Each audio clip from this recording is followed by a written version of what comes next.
So I'm asking for your help to organize and basically help the people of California. And I think all of us know at this point that when a couple goes to court and they're fighting over the sofa and the kids or the car, a lot of the time that's not what they're fighting over. They're fighting over the real issues, the emotional issues, the pain, the loss of love, the disappointment, the feeling like they failed, or whatever happened. And that's what they're angry about. So we certainly don't want to fuel that fire. Some countries don't even allow divorce, and the people work it out themselves. Can you believe that? I mean, it's hard for us to believe in America, but it's true. They don't allow divorce. It's not part of their system. They don't get divorced. They separate. They work it out. Now, maybe sometimes it's not fair, or there's some problems. Who knows? But they work it out. And we've gone the other extreme where we're just like so happy. We're not independent. We're so helpless. We can't work out anything ourselves. And then the government gives them an opportunity to fight. Well, you know and I know that there is no such thing as one person 100% wrong and the other person 100% good. That's not really what's going on. They may try to present that in court. They may do that as a tactic. But that's just a destructive tactic that we don't need in our society.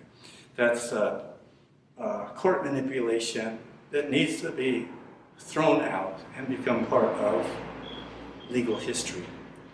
Remember I told about Australia? I talked to an Australian.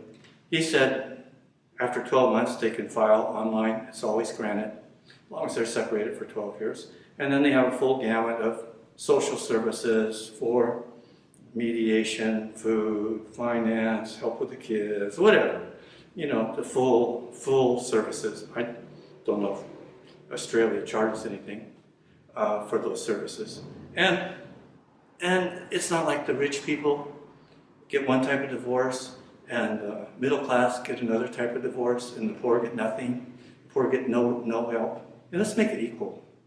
Wouldn't we want, let's just make it equal. And rich people, if the rich people want to fight for years, fine. But for the middle class people and the poor people, why don't we give them the same system? Why don't we take care of our people and protect our families? What is wrong with that? Anyway, so we want them to try all the things, mediation, collaborative, anything. There's probably lots of different ways to work things out. And they have to do those.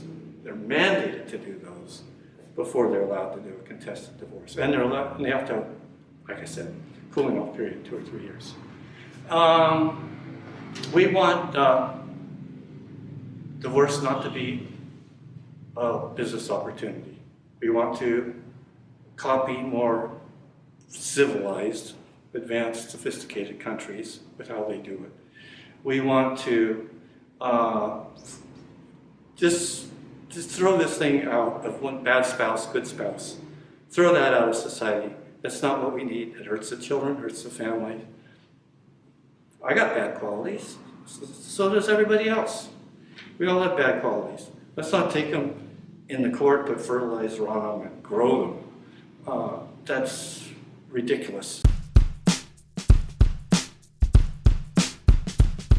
Okay. So I think one of the things that needs to change in America, and probably a lot of the world, is maybe this failed marriage idea needs to be thrown out. Because with that Hollywood deal of happily ever after, maybe that's not even healthy. Maybe it's great for some people, but maybe it's not the right path for other people. Maybe they grow in different ways, and maybe there's nothing wrong with that. So let's take the idea of the failed marriage and toss it, okay? And let's say that's a wonderful ideal, and we wish everybody good luck in their marriage, of course. We hope it'll last forever, but it's definitely not the reality, right? And we will not let the government be involved with exacerbating the problems of the couple.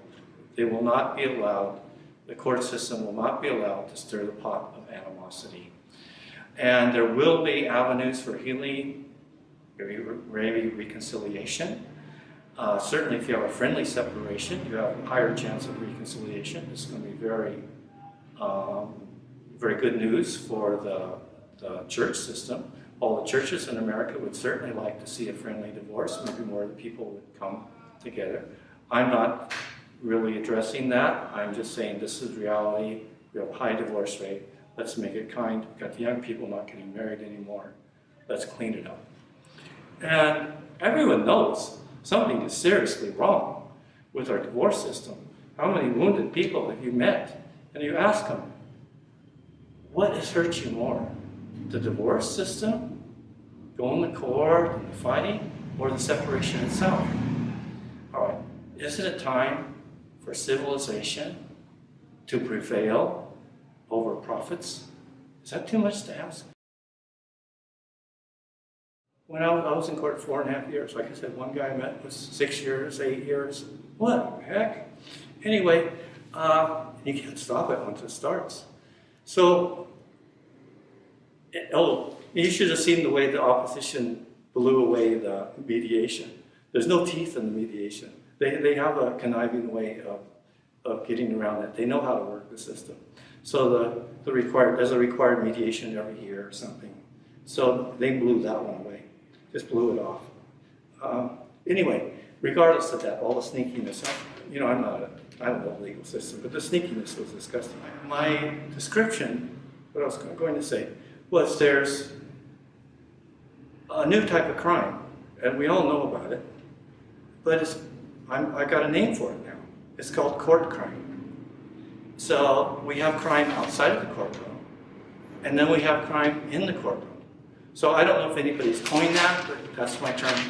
So what we have is court crime. And out of that comes all the mean attorney jokes, which I would like to see eliminated from the divorce system by cleaning up the system.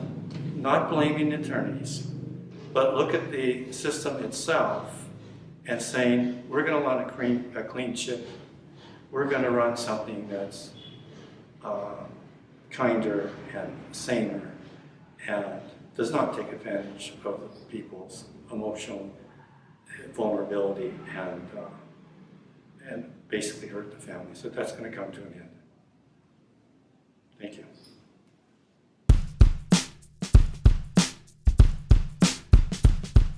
Okay, we're all finished. So I put this one here on purpose because I was talking about, the goals and the 1,000-pound gorilla. So you go back in the past and you can tell all the new jokes. Well, the old jokes become new jokes. So I've been telling the old jokes again.